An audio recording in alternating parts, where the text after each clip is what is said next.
Түркістан облысының тұрғындарына жаңа мүмкіндік. Жаңа өңір. Тегін баспана.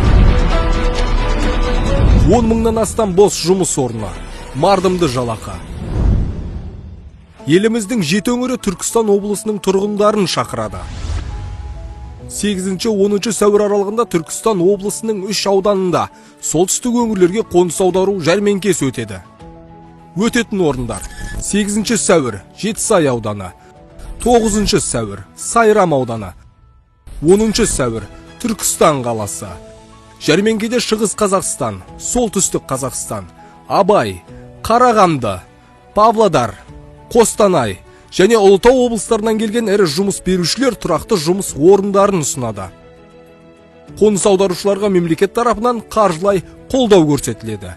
Жәрмеңкеге келіңіз, өз болашағыңызды таңдаңыз.